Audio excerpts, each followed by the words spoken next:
are now locked in and listening to The Issue. This guy is a franchise quarterback, and no, I don't want to hear any pushback on that. It feels like a top 10 roster to me. It feels like it can win a championship. This is The Issue. Yo, what's up? We are back Thursday, October 5th, another episode of The Issue here for you today. We are now into October, so inevitably the NFL season's going to heat up. Things are going to pick up. Storylines are going to be bigger than they were before. We're kind of getting into the swing of things now here on the show as well. And this week is our first week of our top 10 NFL teams ranking. We do it every 4 weeks throughout the season. Kind of give you a temperature gauge where all the teams are at as we go through. It should be a good one. Show today is packed. We're going to start off with Tim's rant on Tua and the Dolphins. Disappointing loss to the Bills. And it's not that they lost. It's that they lost how they did after such an electric performance the week before against the Broncos. I'm going to talk about that to start off. Hits and misses to finish out the first segment. And then into the second segment, our predictions, where they always live. Week 5 predictions and Week 5 bets on a budget. Coming off another 4-1 week. So the last 3 weeks we went 4-1, 3-2, 4-1. So we are just winning all over the place at this point. We're on autopilot. It feels great. So I hope you guys are throwing some of these bets in that were given to you, because it's just free money at this point. Free. We give you So bets free. on a budget. Go find it on your favorite app. Go throw the bet in, because we have just been so on. And then into the third segment, the top 10 NFL teams to start things off there, and then the game of the week to finish off the show. But that's kind of the outlook we got for today. Very excited. The docket is full. We appreciate you guys listening, stopping by, however you are listening or watching. YouTube, Apple Podcast, Google Podcast, Spotify, iTunes, Amazon Prime Video, Amazon Music, and I lose track. iHeartRadio and the iHeartRadio app. That's the big one. Go check it out, guys. We appreciate you being here today on October 5th. Yeah, you mentioned the top 10 list. We do top 10 lists every 4 weeks, right? That's about a quarter of the season. Now, it's a 17-game season. It's not exactly a quarter of the season, but it's roughly a quarter of the NFL season. So it kind of gives us a gauge on the teams, right? So if we did one after week 1, like, what is Buffalo, like 16th? Yeah, and then they jump up to they're probably the second best team in football right now. Yeah. Like that's a good football team. So yeah, it gives you a more holistic look. But let's go to the team that Buffalo beat. Of course, the Miami Dolphins with Tua, Mike McDaniel, the head coach. They've been getting their flowers so far this year. Is Mike McDaniel one of the best coaches in football? And Tua is the MVP frontrunner. Through 3 weeks. Tyreek Hill's obviously been spectacular. Jalen Waddle was hurt, but when he's been healthy, he's been good. Devon A-Chain, the running back, the rookie, he's been good as well. So they've been getting their flowers, and they deserve them. 70-20 is a throttling, right? That they deserve to get their praises. But here's my concern, and here's what becomes really fascinating when you look at the Dolphins, is they're really good right now, and so they picked up Tua's 5th-year option for next year. He'll get like $23 million, right? None of it, particularly guaranteed. Or I'm sorry, actually all of it guaranteed, right? So you're going to have to pay him, which is weird because he's not guaranteed to play, right? Because of his injury history. Is he going to be healthy? Hopefully, right? Hopefully he's healthy. But we don't know that. And so here's what's interesting. If he plays really well, because I would say even though they lost, he played pretty well. Do you sign him long term, right? Because you go look at Tua against the Bears and the Broncos and even the Chargers, who yes technically are a playoff team. Last year we were a playoff team, projected playoff team this year, although they've started slow. They don't have a good defense, right? You look at him against bad teams. He's a fantastic quarterback, and most quarterbacks are against bad teams. That's kind of how it works, right? Like Kirk Cousins in the 1 o'clock window, fantastic. Kirk Cousins in primetime at Philadelphia, not so good, right? So it makes sense. It's not just Tua that has this problem. But I'm looking at his his record and his stats against playoff teams. He's played in 14 games in his young career against teams that made the playoffs that year, or I guess this year because we don't know who made the playoffs yet. That made the playoffs last year, right? So the Chargers and the Bills. He's 6-8, so he's a sub 500 quarterback. He's completing 59% of his throws. He's got 22 touchdowns to 13 picks. Good, not great. Good, not special. And an 87 pass rating. That's, that's let me try to find somebody to kind of put that in. That's very Baker Mayfield-esque, right? Very, very Baker Mayfield-esque. Very early career Jared Goff-esque. Jared Goff's gotten better now that with age, like most quarterbacks do. But that's very, very Baker Mayfield. And so the question is, do you pay Tua the big money, right? Because he came in the draft class with Justin Herbert, who obviously got big money. And he's won more than Justin Herbert. Although Herbert been to the playoffs, had more playoff success. But Tua's won more games than Justin Herbert. Interesting. What about Joe Burrow? Well, Joe Burrow's been to a Super Bowl, but he got huge money. So now you look, it's like, so what if Tua, and this is completely hypothetical, right? Obviously they didn't look good this weekend, but they're going to win 10 more games probably. At least 9 more games. They're going to finish with 12 or 13 wins. What if they make a playoff run? And Tua's healthy. Tua plays well. Again, didn't play great on Sunday, but what if he keeps playing pretty well? And he leads you to, let's say he gets you to the AFC Championship game, looks good, they lose a close one in Arrowhead. What do? Do you pay him? Because now it brings up the question, even at Tua's quote-unquote peak, which, say he's at his peak the rest of this year. What is he, like the 6th most talented quarterback in the AFC alone? We could talk about productivity. That's a different conversation. Let's go just pure talent. Mahomes is better. Herbert's better. Lamar's better. I would argue Joe Burrow's better. I think he's got a stronger arm. He's got a little bit more wiggle. Josh Allen's clearly more talented. Anthony Richardson's raw as all hell, but he's probably more talented. I mean, he's 6'5", 250. Moves like a DB. Got a rocket arm. Trevor Lawrence is probably more talented. So, I mean, that's at best the 7th or 8th best quarterback from a talent perspective in the AFC. Again, we could talk about productivity all day long because I would argue he's probably like the 4th or 5th most productive quarterback in the AFC. But from a pure talent standpoint, that means that if you sign Tua, say you sign him for 4 years, I don't even know. Let's go Daniel Jones level contract, 4 for 160. Right? 4 for 160. I think he's better than Daniel Jones. But let's say 4 for 160, injury concerns, smaller, tougher AFC, right? 4 for 160. Are you going into say you make the playoffs 3 out of those 4 years, are you going into every one of those playoff games with the less talented quarterback? I would argue yes. Production is really, really important in the regular season. And that's why Kirk Cousins is going to keep getting contracts. And that's why Tua will probably get a contract from somebody because you got to win games in the regular season. But at the end of the day, are you going to go into playoff games with Tua saying, we have the 2nd best quarterback on the field today? Most likely, yes. And production drops off in the playoffs in terms of how much it matters. Single game, what can you do for these, 60 minutes? What can you do? Talent, leave it all out there. Over the season, or over the course of the season, that production doesn't matter as much in that single game. It's, hey, can you go make a play 3rd and 9? Go do it. Josh Allen does. Justin Herbert does. Patrick Mahomes does. Lamar Jackson does. Like, those guys have the talent to go do it. Tua, do we have the right play call? Is it the right play call for that defense? Do we have the right personnel on the field? Can Tyreek Hill get free? Can Jalen Waddle stretch the defense?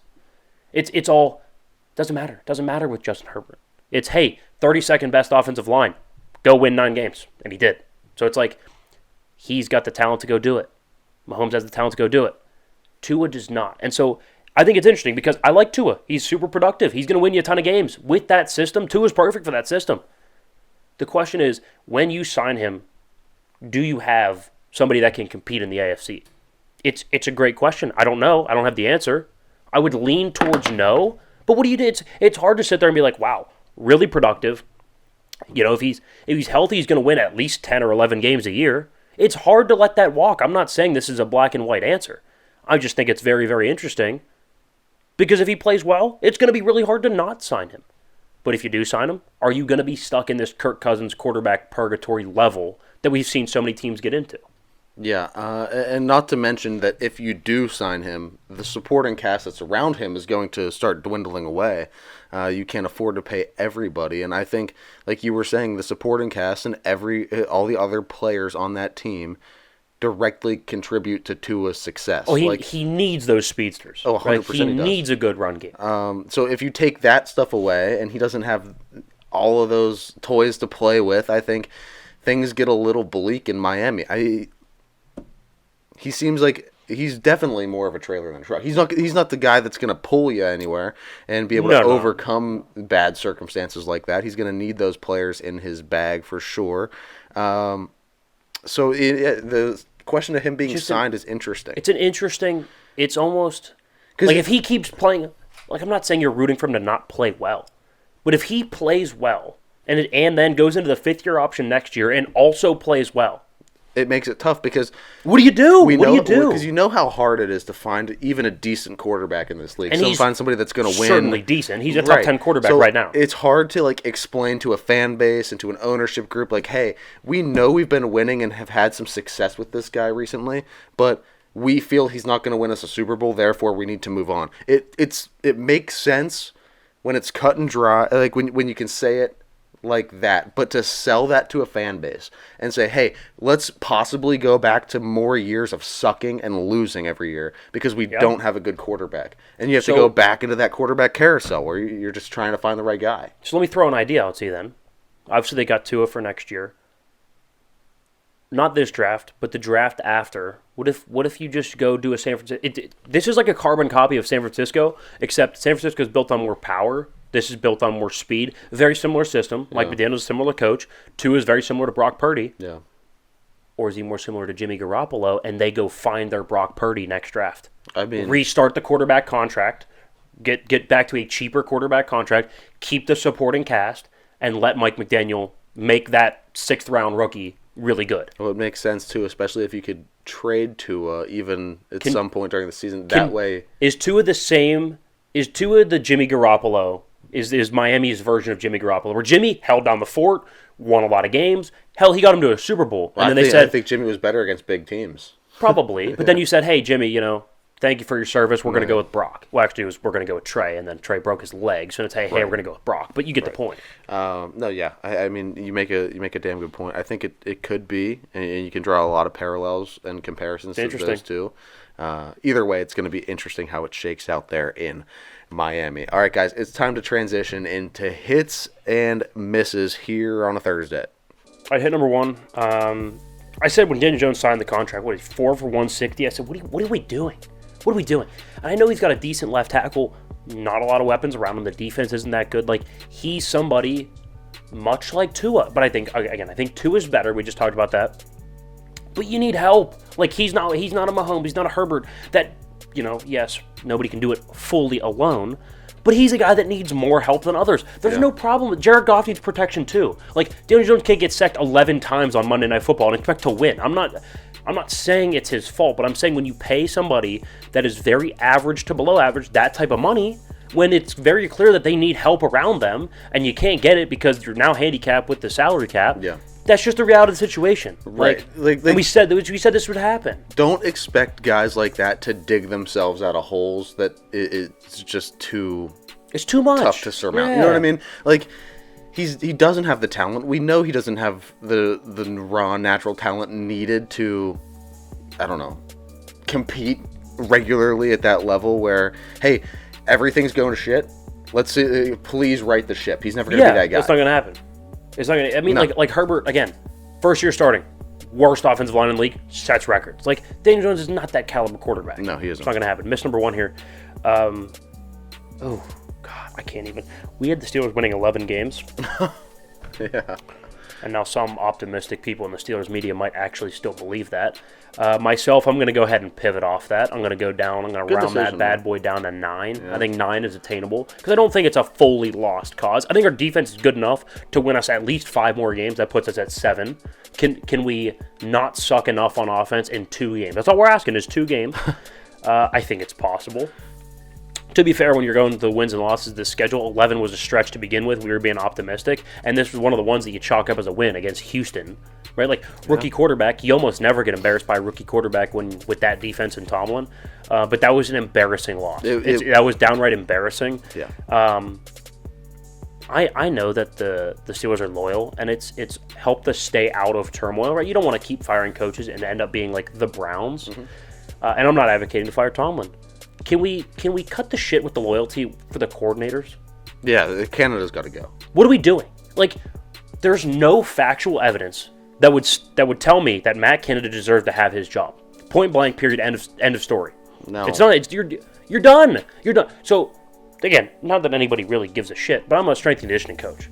If I have 10 athletes under my watch and 6 of them tear their ACL in their first week of practice, I would expect to have some issues. I'd expect to have some blowback coming my way. Yeah. Clearly, I did not prepare them, both from a health standpoint or a performance standpoint, to withstand the stress of a season. Clearly, I didn't. And Matt Canada has clearly underperformed. Like, there are benchmarks you need to hit in any industry, and he's not hit them. Yeah, it's Canada's definitely a big problem, and it's not as popular. But I also am kind of over the whole Tomlin thing. And this might be a discussion. Oh, no, I'm over him too. But I also, I don't know. I think a mid-season firing of a coordinator would be fine. I wouldn't fire Tomlin mid-season. Okay, I agree. I would maybe figure some things out during the offseason. But like, something big has to change. You cannot go out and lose 30-6 to the Houston Texans.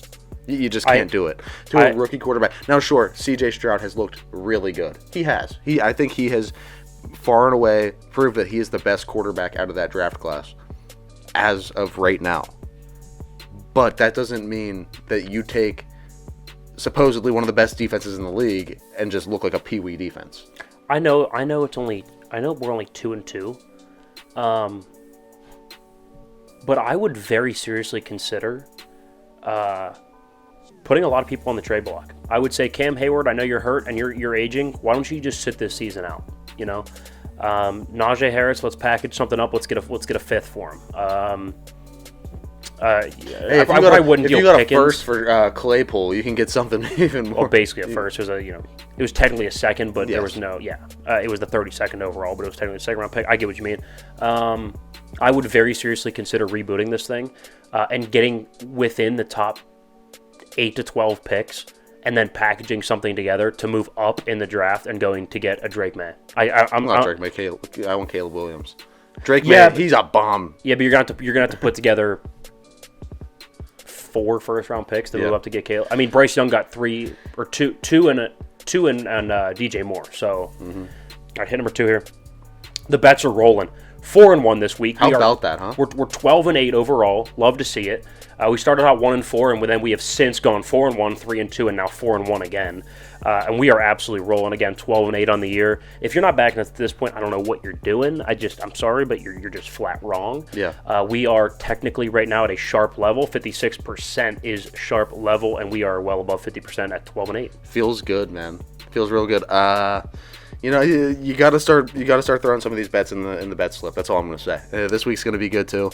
We are going for of just an astounding winning season here. It's going to be great. We're off to a good start. Miss number 2 here.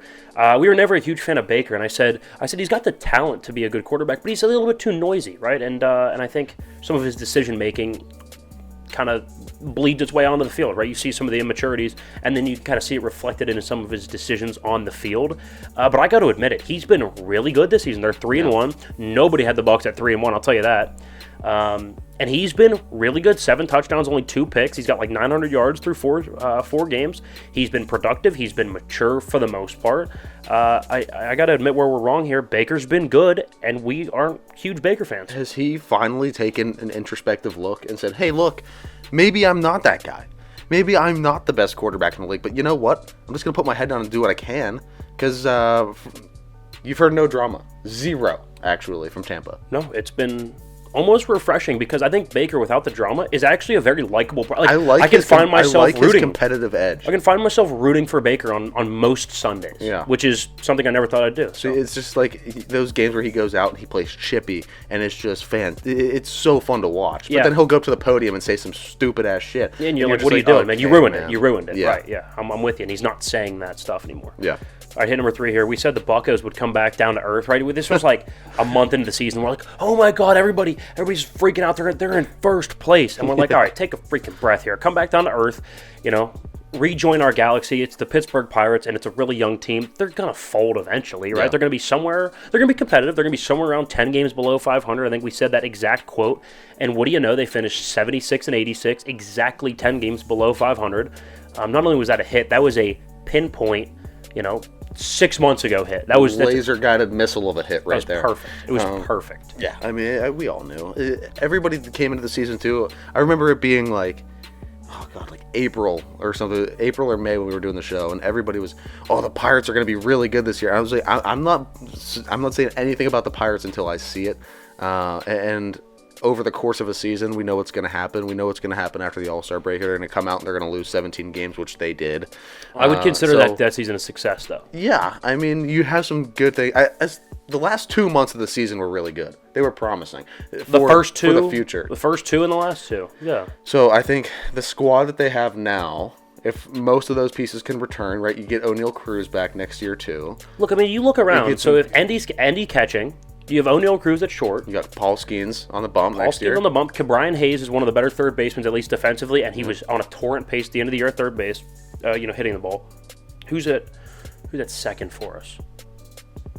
I don't know. Put G1 Bay there. Yeah. G1's fine. And then the outfield, you got Reynolds, Henry Davis. Pick your third one. Maybe it's a younger guy coming up again. Yeah, but either way, they have talent. They have a lot of talent. They do, and it's just like you said, a young team not ready for maybe even Triolo at first. Triolo can hit a little bit. Yeah. Either way, a lot of promise. They should be pretty decent next year. Not to speak too early. Yeah, missed number 3 here.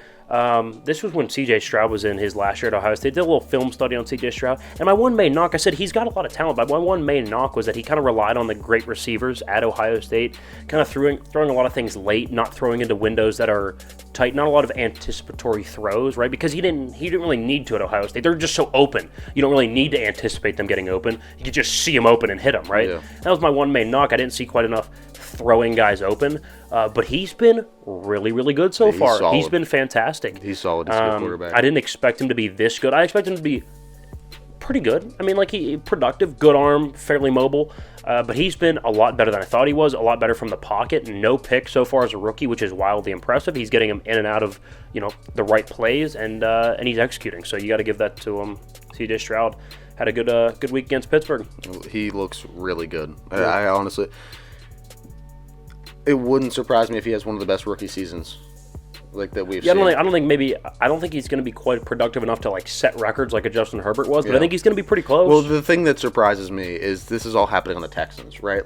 This is a very clear. We say what is the organization? What does the company look like without you whenever you leave? Well, we saw what they looked like without him last year. With Davis Mills, they didn't win a home game, and then an insertion of C.J. Stroud. He's been good. They've the been team good. as a whole, that offense looks pretty good. D'Amico Ryans is a good coach, too. He is. D'Amico Ryans is a good coach. What's kind of impressive to me is, I'm not saying they don't have anybody on the outside, but Nico Collins, Tank Dell, they're fine. Yeah. They're okay. They're twos, and he's making them look like ones. So right. Either way, good stuff in Houston. Didn't think we would be able to say that this year. Good for them. Yeah, absolutely. Guys, stick around. On the other side of the break, it is prediction time. We have Week 5 of the NFL to get to you, and then we also have our Week 5 bets on a budget, the best bets for your money and the value that we can find them. So, guys, don't go anywhere. Welcome back in. Thursday, the 5th. Thank you for watching, listening, however you got here. We appreciate it, YouTube. iHeartRadio is the new big one, Spotify, whatever. You get the point. You know what you're watching or listening on, so we appreciate you being here. We had a little bit of a rant on the Dolphins in the first segment, as well as hits and misses per usual. We'll get to some predictions here in about a minute or so, and then obviously bets on a budget to follow. In the third segment, we have our top 10 NFL teams. We do it after every 4 weeks. It gives us more of a holistic picture to look at, so we can more accurate rankings. Yeah. And then we'll finish with the issues game of the week per usual. So should be good. Yeah, should be good. Five splits this week. 5 splits. Yeah, we were disagreeing on a lot of subjects there. It was rather interesting. Usually, in the beginning of the season, at least, it's tougher to find the splits, right? We've had the entire off season together, and I think that kind of makes a difference too. Because when we're bouncing our ideas off of each other and we're hearing each one every single week about teams before we can even see them, you start to take kind of the same approach. But now, kind of going our own separate path. It's time to try to win these prediction battles. Before we start every prediction segment, the rundown right now: 2-2. This is for 3, and it's what 5. I'm 5-7 on picks. You are 7-5. So, definitely a tight race. Let's see it here. Week 5 of the NFL. Let's go. All right, starting with the game tonight, the Bears, the Commanders. To me, the Commanders are a much better football team, a more consistent run game, a better offensive line. I'm going to say it, a better quarterback. Sam Howell has been playing better than Justin Fields, point blank, end of story. I won't hear any argument against it. Justin Fields has been downright awful. I know he had a good game last week, but one good game does not make a season, and he has not been good. I will also say the Commanders' defense is a lot better. Yes, I know they got lit up by Philadelphia, but that's Philadelphia. That's kind of what happens. Yeah. They're going to probably be able to bottle up Justin Fields, and I'll take the Commanders to win by a touchdown. I mean, the Commanders have been playing very good football, and how I saw them compete against Philadelphia was super impressive. And they held in there. Yeah, they did. I think they should have went for 2, by the way. Starting that out there. You think? Yeah, on the road. Yeah, always go for 2 on the road. Sam Howell looks good. He looks like a very, very good quarterback. I said this week that I would take him over Kenny Pickett. Being a Steelers fan, it hurts to say. But at this moment, he is playing significantly better football. And he's playing really good football. That's fair enough. The Jags at the Bills, we're both going to go and take the Bills here. I think, again, there's an argument that the Bills, and we'll get to the rankings, there's an argument that they're the best team in football. I know they had a bad absolutely. Week 1, but it's Week 1. Like, that happens. Look, it happens Week 1. When you beat a divisional opponent like Miami, who has that amount of firepower on offense, and you're able to stop them on defense 18? Like that, yeah, they floored them too. Throttling. And that was one of the games that we said was going to be like pretty close. And I think I said it was going to be a shootout, just who can make the first shot. 48-20. By 28. You beat them by 28. Yeah, so, I mean, the Bills ran away with it, and they are really starting to heat up right now. I like the Bills.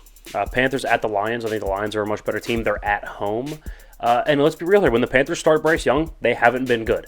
Obviously, they're 0-4, so Andy Dalton didn't get a win either. But Andy Dalton threw for almost 400 yards. Yeah. So, and I'm not advocating to start Andy Dalton. I think you need to let the rookie kid figure it out. Mm-hmm.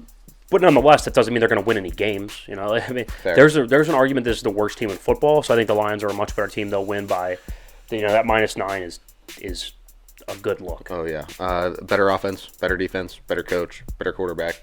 It all makes sense. Yeah, it makes sense. Giants at the Dolphins. We're both going to go and take the Fins here. Look, good teams with a good coach that lose by a lot always, follow up the next week by playing a lot better. Plus, the Giants are going to be on a shorter week, having played Monday. Miami played the early window on Sunday. I know it's only a day's worth, of a difference, but it's a big difference. I think it's a noticeable difference, and the Dolphins being at home is also important. So I'll take the Dolphins to win pretty handily. Yeah, I'm going Dolphins all day. Daniel Jones doesn't have what it takes to beat a Tua offense that's firing like that.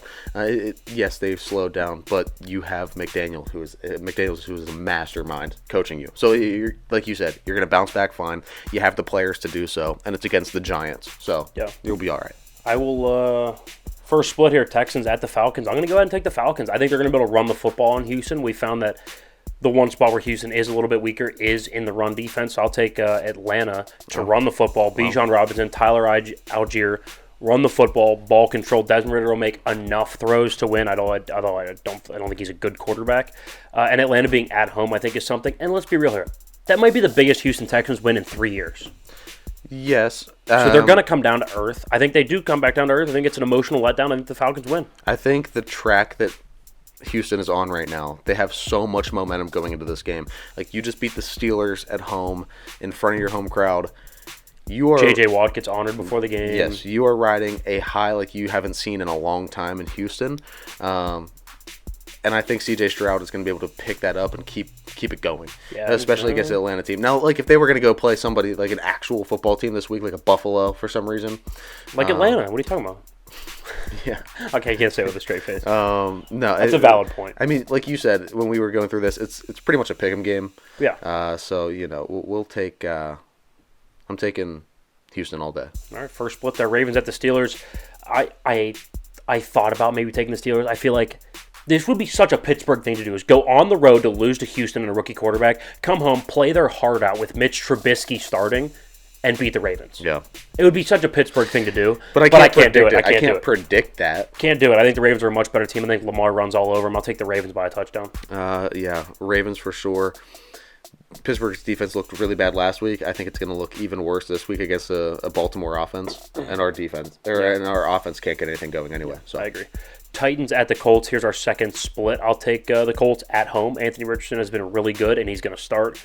Once again, he's finally healthy. So, yeah, I think the Titans are really, really good, especially at home as an underdog against teams where they can kind of ball control and possession their way. When they're not playing a very dynamic quarterback, which Joe Burrow with the calf injury right now is not a dynamic quarterback. When they're not playing a dynamic quarterback, they tend to kind of, bully him around a little bit. Anthony Richardson is dynamic. Anthony Richardson can run the football and can control the game with his legs. I will take Indianapolis to win in a close one by a field goal over the Titans at home. I don't know. The Titans have kind of screwed me the past 2 weeks. I've picked against them, and they've played really good football. And the more and more I look at that team, it just reminds me how much I like the coach. They usually always hang around and play a pretty tough brand of football, especially when they can run the football. So I'm gonna take Tennessee to keep doing that. I don't think Indy's the team that can step up here. Fair enough. Another split here. New Orleans at the Patriots. You're going to go ahead and take the Saints. I'm going to take the Patriots based almost solely on the fact that Bill Belichick in a desperate game. Look, they're 1-3. They can't drop to 1-4. Bill Belichick, when desperate, is really, really good. When he's backed into a corner, he's one of the best coaches. And I'm just going to kind of ride that, to be honest with you. I think they're going to be able to run the football against New Orleans. And let's be real here. New Orleans defense is really good. It's not going to be a high-scoring game anyway. And in a slugfest, I'll take the team at home with probably a slightly better defense. I will take the Patriots in a close one over the Saints. See, I'm taking the better quarterback. I think Derek Carr is worlds above Mac Jones. I don't think Mac Jones should be an NFL starter. I mean, it looks worse and worse every single week, and it came off really bad this last week. Look, he never stood a chance. Both defenses are pretty good, and I think Derek Carr is going to be able to do more than a Mac Jones, which I think is a pretty safe bet at this point. I don't know. Couldn't take Jordan Love on the road. I don't know. Eagles at the Rams. The Eagles are a better team. Yeah, I mean, my main concern is who's blocking anybody up front for the Rams. Like, who is getting a hat on a hat? Jalen Carter, Brandon Graham. Like, who is blocking these guys? I don't think anybody is. I think Stafford's going to be under duress all day. They'll put up 10 points. Philly will put up 28. That doesn't seem like a very close game to me. No. I think this one can get out of hand pretty quickly. The Eagles are hitting their stride now for the most part. I mean, they struggled a little bit last week, but the defensive line's playing really well. Yeah, and that's the main thing. And their offense is clicking. So I'm going to go Eagles. All right. Another split here. The Bengals at the Cardinals. Okay. I can't believe I'm doing it. This one is insane. Go ahead, say it. To me, I don't think it is. I'm taking Arizona. I'm taking Arizona at home. I don't think it's insane. First of all, no, it's pretty insane. I can't wait for them to win. So first of all, the Bengals defense has not been good against the run, so I think James Conner's going to have a day. Look, T. Higgins might be out. Jamar Chase is clearly pissed. I don't like Joe Burrow with the injury as well. I think the Cardinals are a better football team right now. Not talent-wise, but I think they're playing better right now. I mean, you could make the argument. Give me Josh Dobbs, baby. All right. I'm taking Joe Burrow and the Bengals for a very obvious reason. Because Joe Burrow and the Bengals. Give me Josh Dobbs. Josh Dobbs and the Cardinals. Yeah, I love it. I like my quarterback. I'm taking the better quarterback. Whoa, what? And the better coach. Relax. And the better receivers. No. All right. We have to keep some credibility here. We just lost half of our subscribers in you saying that. So I am go taking ahead and Arizona. say you're kidding. Yeah. I am kidding about the better quarterback. But you're not kidding about taking Arizona. But I am taking Arizona. I'm taking Arizona. Wow. Okay. Got to take some risks. All right, next one we're split on as well. This is your risk here. You're taking the Jets on the road with Zach Wilson against the Broncos. I like that risk better than your risk. That is wild to me. I will take Russell Wilson and Sean Payton. They're going to put up 35 on that Jets defense. They're going to put up 35? They're putting up 35. I'm telling you right now, I'm taking the over, and I'm taking the Broncos to win by a field goal late. No. Yeah, absolutely. Russ Cooks, baby. Let's go. That doesn't happen. The Jets. Did you watch that Jets and Chiefs game? Did you see that? I saw Mahomes go, 15 plays in 7 minutes to win the game? Sure. Okay. What's Russell Wilson? Winning quarterback. He's not Mahomes. The Jets almost beat Hall the of Famer. Chiefs. This is nowhere near as crazy Hall of Famer. as you taking the Cardinals to beat the Bengals. Hall of Fame coach, Hall of Fame quarterback. I'm doing it. Mm-hmm. You're taking 5 years ago. Mormon Johnny Manziel and Robert Saleh. I'm taking Hall of Fame coach, Hall of Fame quarterback. That's fine. The Mormon Johnny Manziel looked pretty good last week. Okay. 1 week. 1 week. I don't know. And he's got a good way. The weapons surround him, at least. They're not bailing on him like they are in New England with Mac Jones. And their defense is good. This is even a Mac Jones conversation. Their defense is good. Chiefs at the Vikings. We're both taking the Chiefs. Move on. Vikings aren't built. That defense is not built to stop the Chiefs. Cowboys at the Niners. We're both also going to go and take the Niners. I actually can't believe it's only minus 3.5. I'm going to be hammering the 49ers spread on that one. That's wild. We're getting that one on bets on a budget too, maybe? Yeah, that's wild. Packers at the Raiders. We're both going to go and take the Packers. Look, I don't know who's starting a quarterback for the Raiders if it's Aiden O'Connell, which I think he's got something there. I think he's got some promise. But they haven't been able to block anybody, so I think Rashawn Gary, Lucas Van Ness, I think they're going to have a good day up front for Green Bay. I'll take them to win by a field goal. Yeah, Packers. All day. All right, guys, that's our Week 5 NFL predictions. I'm taking the Broncos. You're taking the Jets. I'm taking the Cardinals. You're taking the Bungles. I'm taking the Pats at home. You're going to take the Saints with maybe Derek Carr if he even starts. I'll take the Colts with a dynamic Anthony Richardson. You're going to take the archaic Titans. I will take the Falcons with that high-powered offense. And you're going to take C.J. Stroud and the Texans. This is an interesting week of predictions. Tempers are flying here. So, I hope you guys enjoyed that. Should be good. Let's see who wins this week. Take the step up. But now we have bets on a budget. The 5 best bets for this week in the NFL for your money. Here we go. Week 5 bet number 1. Buffalo minus 5.5 versus Jacksonville. Look, Jacksonville's going to play their second straight game in London. That to me is a little bit of a problem. And Buffalo's rolling right now. And here's the thing. Buffalo against really good teams can struggle a little bit, right? Especially really good defenses. We've seen that with the Jets, which is weird because the Jets aren't a good team, but a good defense. We see them struggle with Kansas City. Obviously, star quarterback Mahomes, Andy Reid. Spags can get a stop if needed on defense. But against bad teams, or even average teams, like Jacksonville's an average to slightly above average team, they mop the floor with them. Even Miami, who's a really good team, 28-point rout. Like, it's just, they mop the floor with average to slightly above average and anything below that. And I would say Jacksonville's an average to above average team. I think this might be a 2-touchdown game. Buffalo does this to bad teams. They destroy them. Yes. Like I've mentioned before, they don't play down to the level of their competition pretty much ever. They're anti-Pittsburgh. They're exactly the opposite of Pittsburgh. Yes, they are very good, and they are starting to catch their role now, right? Like, we see it every single year with the Bills, where sometimes they'll get into a little bit of they'll stumble a bit, but then once they catch it, they are hot for pretty much the entire season, and they're just getting warmed up now. Everybody's pretty much healthy. You're good to go. Yeah, I would agree. Buffalo, to me, is the side at 5.5. A lot of favorites this week, by the way. Detroit minus 9 against Carolina. Look, I don't trust Bryce Young to score points. I don't either. They scored 13 against Minnesota. 7 of them were on defense. Like, they put up 2 field goals against Minnesota. Minnesota's defense is terrible. Detroit's defense has been the most improved unit, maybe in the league, you could argue. They went from 32nd last year. They've been serviceable this year. I'm not saying they're great. That's a top 15 defense, though, this year. Oh, easily. Easily. You could argue top 10. I like what they've done on the corners, bringing in a couple guys in free agency. And the draft pick, Campbell, up the middle, is playing well, the linebacker. Yeah. Aiden Hutchinson's getting pressure, so they can play. And Jared Goff is the best quarterback against the spread the last 6 years. If you want to make money betting on somebody, bet Jared Goff against the spread. And I like them to win 2 to 3 touchdowns. I think it's going to be that bad. They're at home. Carolina has to travel. Detroit's the side here. Yeah, Detroit all day. I don't like Bryce Young at all. You're not a big Bryce Young guy. I think he could be okay. You're not a big Bryce Young guy. No, not at all. And against this defense, he is going to get exposed. Not to mention the Lions' offense and all the pieces they have over there. Amon-Ra is amazing. I like the Lions to win. He might be the most underrated receiver in football. I think so. I mean, for the He's last up there. 2 years, Him, Scary Terry. Really, starting last year was the year that he broke out, but he was super reliable, and he still is. And I like Jared Goff, but let's not act like they've him and Scary Terry alike have had some quarterback play that if they were with a star, it'd be different. Yeah, 100%. All right, let's go with a dog and the only dog here. Arizona plus 3.5 versus Cincinnati. I know you're taking Cincy. Even if you are taking Cincy, I do think it's going to be close. You put this in bets on the budget.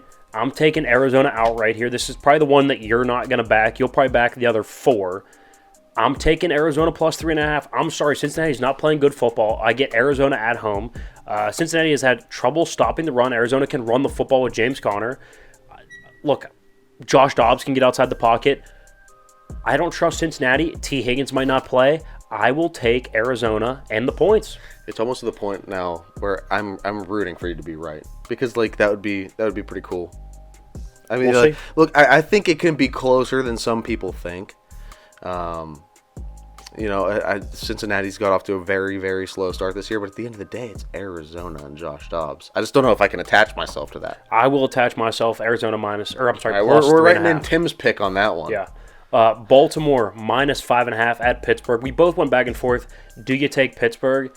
But let's be real. They have no chance. They have no chance. They have no chance whatsoever. Baltimore's playing good football. Is there a chance this is over at halftime? Absolutely. I think there is. I think there's a real chance this is over at halftime. At half against the Texans, the Steelers had, 53 yards at halftime. Mm-hmm. That's ridiculous. Like, that's embarrassing. That's not even an NFL offense. That's an FCS team playing Alabama has 53 yards of offense at halftime. Oh, yeah. And so, to me, Baltimore's going to run right through them, and Pittsburgh's not going to be able to do anything. No. Pittsburgh can't stop the run either. Cam Hayward's out. They can't stop the run. Baltimore's going to have 200 yards on the ground and win by 3 touchdowns. It's going to be terrible. I can't watch Pittsburgh. I will not watch this football game unless it pops up on Red Zone. I won't have it on. Lamar is going to have a field day. I realize that the Steelers get a good pass rush.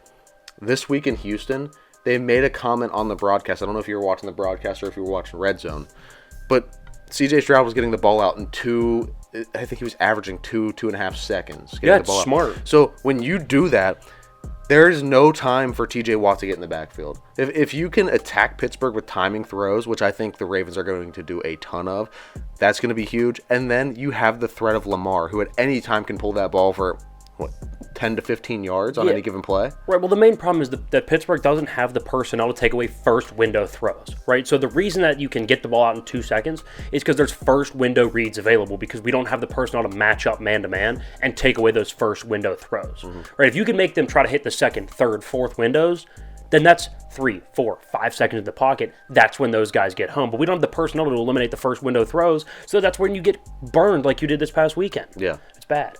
And finally, let's finish up with yet another favorite, San Francisco minus 3.5 versus Dallas. I know Dallas's defense is good, and Brock Purdy, I think we're all waiting for him to have the game where you're like, oh, Jesus. Where he's either going to explode or he's not, yeah. No, I think we're waiting for that game where, like the Kirk Cousins 3 interception type game from Brock Purdy. I'm just going on a limb here and say I don't think he's going to have one of those games where he just explodes and loses his team the game. Christian McCaffrey can run the ball. I mean, look, if you're going to attack Dallas, it's going to be on the ground. What is Shanahan's offense? It's a power run scheme. Yeah. Debo's going to get carries. Christian McCaffrey's going to carry. Elijah Mitchell's going to carry the ball. They are going to run the ball 25, 35, 40 times. Brock Purdy's got to make, 18 throws? I'll take Brock Purdy to make 18 throws on 3rd and 1, 2nd and 4. Like, on those downs, Brock Purdy's going to be great. And they're going to run the football and win. I think it's somewhat close, though. I think they'll win by 7. Okay. Yeah, I mean, I agree. I think this is... This is a tough one. I know that San Francisco is significantly better, in my opinion. Significant's a strong word, but I think they're a much better team, yeah. I just think... I don't know if... I'm not going to trust Dak and the Cowboys to keep it close here. It's the Cowboys. I mean, why would you ever trust the Cowboys? I can't. Like, I was They're thinking going to about tell you it's their year. the It's other not side gonna of be their this year. line, and I would be sick if I was taking the other side of this line. I mean, you get the hook, but do we really think that Dallas is, a field goal away from being San Francisco? No, I don't think so. No, I don't think so. Not at all. Run it back through. All right, Buffalo minus 5.5 versus Jacksonville. Detroit minus 9 versus Carolina. Arizona plus 3.5 versus Cincinnati, the only dog on the slip here. Baltimore minus 4.5 at Pittsburgh, and San Francisco minus 3.5 versus Dallas. Good stuff. Bets on a budget for Week 5. There they are. Go check them out. Go to the favorite sports betting app, a DraftKings, a FanDuel, BetMGM. Throw in these bets. Rivers, which we figured out that they have an app. Rivers, Barstool Sportsbook. There's a lot of them out there. Go look for these lines. What are these are all Fox Bet here? Yeah, Fox Bet lines. most of them, yeah. So go check those out, guys. Going for another winning week. But when we come back, we will have our top 10 NFL team rankings through week 4 of the NFL season, and then we're going to get into the game of the week, discuss that Cowboys and Niners game a little bit more to finish off the show. So, guys, you're not going to want to miss it. Don't go anywhere. Let's go into the third segment here. Thursday, October 5th, we got a good one here for you. So usually we will have the news in this little camera cut here in this segment, but we this week have the top 10 NFL teams ranked after week 4 in the season, kind of a quarter way through point. That's what it originally was when it was a 16-game season, and then once it got extended, they kind of messed things up. So bothers me that it's a 17-game season now. At least you can't finish dead even, though. I like being able to finish dead even. You're 500. There's a threshold. You're 500 or you're not. Exactly. That's what makes it better. Well, now it's like you're not. You're under. You're above. There's no 500 team. 500 purgatory. There's no more of that. Yeah, no, I like that. I like it though. Yeah. I want the 8-8 back. Bring back the 8-8. The Pittsburgh Steelers 8-8 for the last. They suck so bad. 10 years it feels like. Either way, guys, we have a good segment to get to you today. You should like it. So like I said, we'll have those rankings, and then we will have our game of the week to finish out the show. But if you haven't, go over to theissuesports.com, check out everything we got going on over there. We got merch, we got the newsletter. You can sign up for that. All the links to our social media and platforms that we are on, everything can be found there, theissuesports.com. Go check it out. It's a good time. But first, we have to get to these rankings. Top 10 teams through week 4 of the NFL season. Here we go. So the Arizona... No, I'm just kidding. We should put Arizona in here, I'll tell you what. No. Just kidding. At number 10, if you're new here, we always go 10-1. At number 10, the Los Angeles Chargers. To me, this is purely a Justin Herbert. You know, we're casting the Justin Herbert vote. You could argue me into the Rams. You could argue me into... not many other teams. Maybe Washington, Cleveland, maybe they have a good defense. Those are the honorable mentions there. But we're going to go with the Chargers because Herbert's a really, really good quarterback. And we mentioned that he can overcome a bad coach because I think Brandon Staley is a bad coach. Their offensive line's getting better. They have 2 really nice edge rushers. So I think Herbert's able to overcome the secondary, which is weak, and then Brandon Staley, who is probably the worst head coach in football. Yeah. I mean, it makes sense for them to be there. They have so much potential, and they can move up this list really quickly if they start to gather some wins. But right now, I think the lack of coaching, like you were mentioning, is the reason that they are down this list like they are. Yeah, he's terrible. Number 9, Detroit. I actually think they have a good coach. They play hard for him, and I also love Jared Goff. First of all, in the last 6 years, he's the best quarterback against the spread, so he's criminally underrated. Yeah. They have a very underrated wide receiver 1. We talked about Amon-Ra last segment. Like, they as a team, they have a lot of underrated guys. The team as a whole is fairly evenly rated. I feel like most people would put them anywhere between 7 and 12 in the league. We have them pretty much dead in the middle there at 9.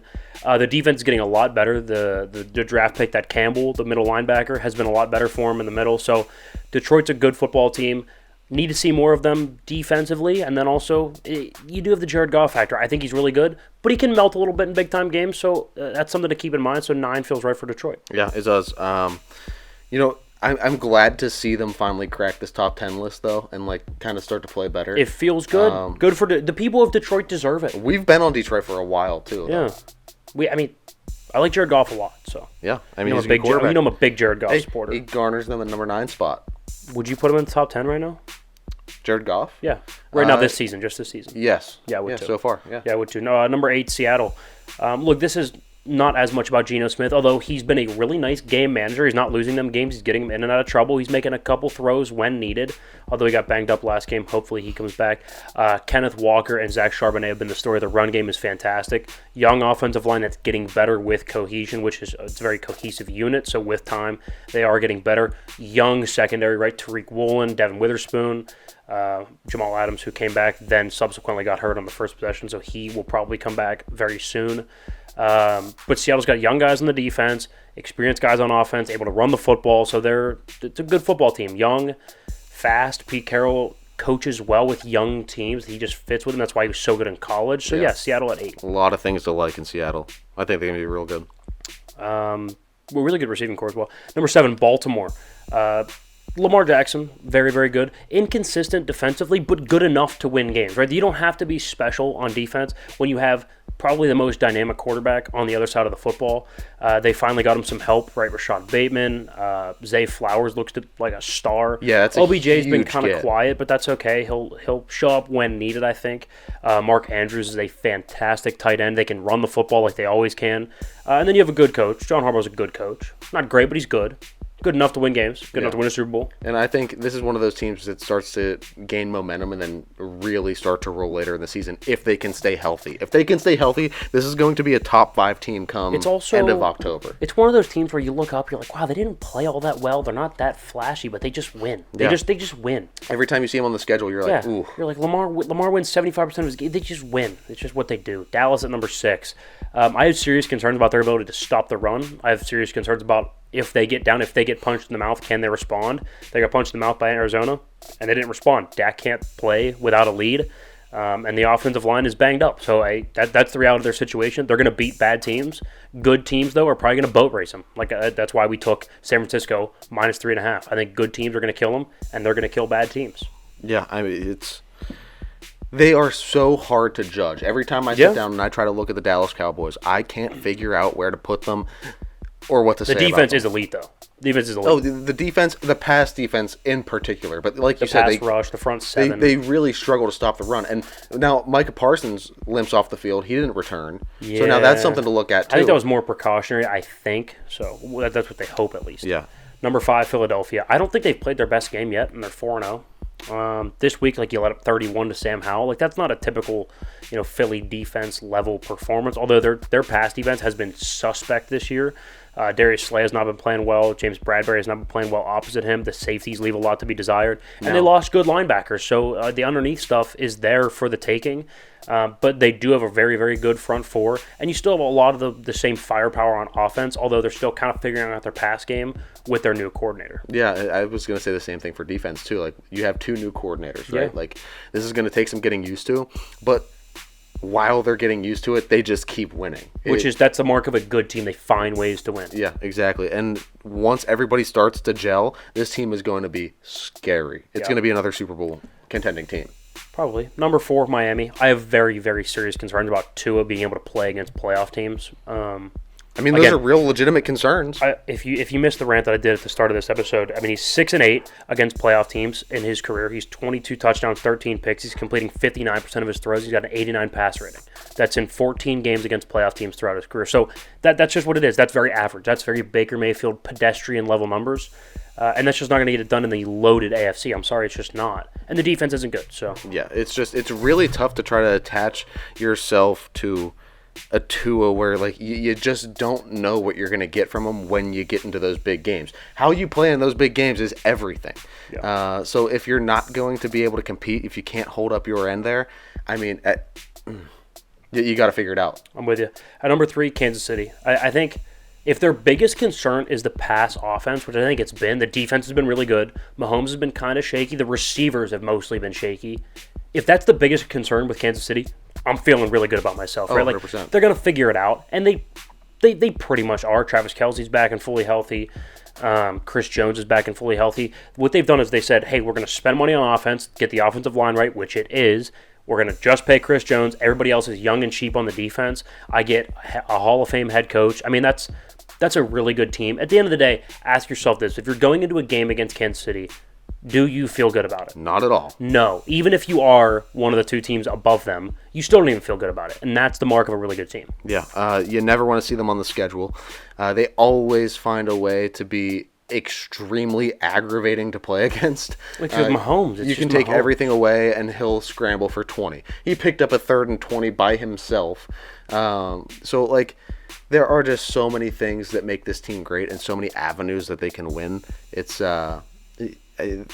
they're going to be pretty much forever cemented in the top 3, I'm pretty sure, just barring some sort of catastrophic failure. Speaking of multiple avenues to win, I think Buffalo epitomizes that. Their defense is top 5 in scoring defense. Their offense is top 5 in scoring offense. Yeah. So they could beat you defensively. They could beat you with their offense. Josh Allen's a top 5 quarterback in football. Stephon Diggs is a top 5 receiver in football. The offensive line is getting better. The run game is getting better, which makes them less Josh Allen reliant, which is good over the course of a season. We have our issues with Sean McDermott as a defensive coach, but he's got his side of the ball right, and they are playing well. It's one of those teams. If you are not a top 5 to 10 team in football, you are going to get boat raced by this team all day long, every day. Yeah. And even if you're Miami, you're always going to get boat raced by them. Sorry, it is what it is. Yeah, I mean, the Bills are finally looking like they can kind of compete and go down the stretch, right? Like, if they can stay healthy, if they can keep everything as it's going right now, you keep that defense elite, you keep that offense taking the big shots, but also being extremely efficient and being able to just go down the field and put together 15, 16, 17 play drives and score. That's the way to win in this league, and they're showing that, they're back. I think they have like kind of the same structure as the Chiefs, except they actually have better weapons, and I would say more. Yeah, I'd argue that they have more better consistent weapons too. Yeah, So, I agree. Number 1, San Francisco. I think they have the best overall roster in football. I think there's an argument that they have a Hall of Famer on every level. Like George Kittle will probably be a Hall of Famer. Yeah. If Christian McCaffrey keeps it up, he will be a Hall of Famer. Trent Williams is a Hall of Famer. Fred Warner, if he keeps it up, will be a Hall of Famer. Nick Bosa, if he keeps it up. Like, they have first-team All-Pros at every level of their football team. Yeah. And Brock Purdy is playing really good. He doesn't have to be spectacular. He's got to be really good, and he is every bit of really good. There's an argument he's a top 10 quarterback. San Francisco playing good football. They're number 1, and I get most likely a Hall of Fame head coach. Right. All right. To walk you back through, we got the 49ers at the number 1 spot, the Bills at 2, Chiefs at 3, Dolphins in the 4, Eagles at 5, Cowboys at 6, Ravens 7, Seahawks at 8, Lions 9, and the Los Angeles Chargers there in the 10 spot, fighting their way into the power rankings this week. Yeah, didn't expect that. But let's shift over here to the game of the week. What do we got? The 49ers and the Cowboys. It should be extremely captivating. I can't wait for it. So it's in San Francisco. I believe it is the Sunday Night Football game. We talked a little bit about keys to win. And it's going to sound like redundant, but let me explain, right? Keys to win is running the football for both teams on offense, right? And for different reasons for both. For one, San Francisco, that's the strength of your team. Play into it, right? And also on the flip side, if you're going to drop back Brock Purdy 30, 35 times, I did this rant on Dak. When you drop Dak back 35 plus times, bad things happen. If you're going to drop Brock Purdy back 30 to 35 times, Micah Parsons and that pass rush is going to eat you alive. It's the reality of the situation. It's not that Brock can't make the throws. It's not that the guys can't get open, because I think they can beat them in one-on-one coverage. Dallas doesn't have that impressive of corners. It's the pass rush that I don't think you're going to be able to hold up 35 times. So if you can drop Brock back 20 to 25, you're in business, because that means you're running the football. Elijah Mitchell, Christian McCaffrey, even Debo getting a couple carries, pound the rock. On the other side, Dallas. You have to run the ball because Dak is not capable of dropping back that many times. Brock is, but won't be able to because of the pass rush. Dak is just purely, blatantly incapable of doing it.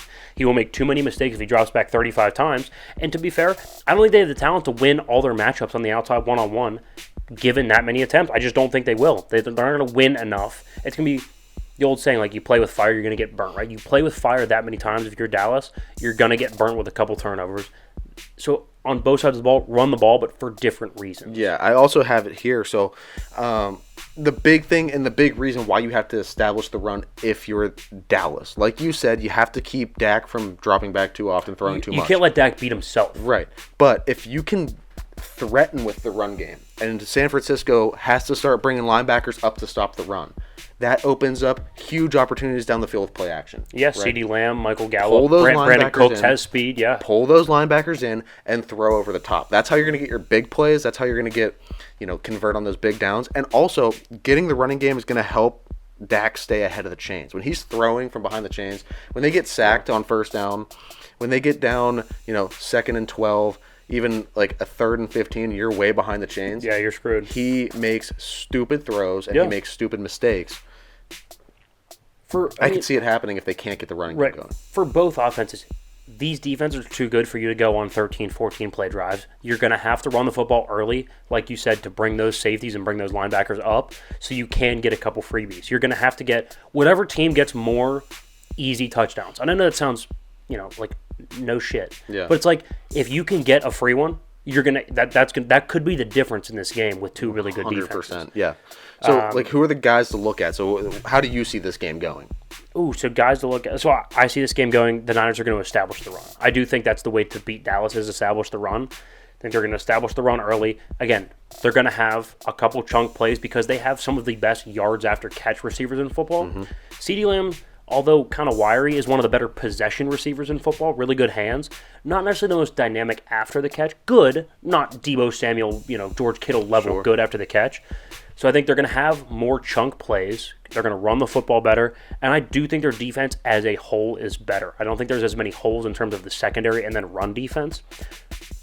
The Dallas defense is really good, but only when they get a vicious pass rush. Like if you just say, hey, we're going to drop back and you get the ball out quick, their corners are not good enough to stop you one-on-one, and they can be run on. James Conner ran all over them. Yeah. So I think San Francisco has a better, more well-rounded defense. They're going to be able to run the ball, and then they're going to get a couple chunk plays. So I think San Francisco, if I had to throw a player of the game out there, I'm going to go Deebo Samuel. Yards after the catch is going to have a big day. And then in terms of defensively, I'll take Talanoa Hufanga, the safety, to have a pick. Okay. Yeah, I'll take him to have a pick. I think those are the players of the game. I'll take San Francisco by a touchdown. I think Micah Parsons is going to be the defensive player here. I think he's going to wreak havoc. But I do see the 49ers winning. And the offensive player of the game, I'm going to take George Kittle. Ooh, George Kittle's a good one. Yeah. He's got good matchups. Yeah, he's got good 100%, matchups. Because what I was thinking is, look, the Cowboys play really good pass defense. They're second in the league in interceptions. Very good lockdown. But when it comes to mismatches like that, they play really good in dime looks with the extra DB. Yeah. So if they're constantly running that extra defensive back out there, and you can match Kittle up on that, it's a huge mismatch anywhere. I would say inside like the 30. Yeah, he's got big size on that DB. Kittle extends the red zone out another 10 yards. Because him up the seam is dangerous. Has very much like a Travis Kelce effect. Yeah, he's not quite as dynamic as Kelce in the pass game, but I agree. Yeah, to stretch the field. Did you give a score? Ooh, no, I didn't. Let's go 26-20. 26-20. Wow, so relatively low scoring. 26-20. Yeah. Nothing too explosive. They're good defenses. Okay, I'm going 35-31. Ooh, high scoring. So yeah, the defense is just shit the bed for you. I mean, I just think these offenses are really good, and I mean when they're both, they know what they have to key on. So you said 35-31? 35-31. All right, I'll go 26-20. I think there's some defensive touchdowns. You're taking San Fran, right? Too. Oh yeah, okay, cool. 100%. I thought we were on the same. I'm making sure. 100% taking San Fran, but it'll be a good game of the week. Make sure you go watch it, enjoy it. But guys, that is all we have here for you today. So make sure you are going to theissuesports.com. Check out all the new stuff that we have going on over there. Follow the social medias. Always stay up to date with the show. We post our bet slip every single week, just so you can keep track, or go ahead and throw those in a bet slip of your own. Maybe parlay them together. Get risky, get crazy with it. It should be a good week of betting. We're hoping to stay on the good side. But guys, until then, we will see you next Thursday to discuss Week 5 action. We got another good show next week. So much to talk about in the NFL all of the time now. But guys, we thank you for watching, and that was The Issue.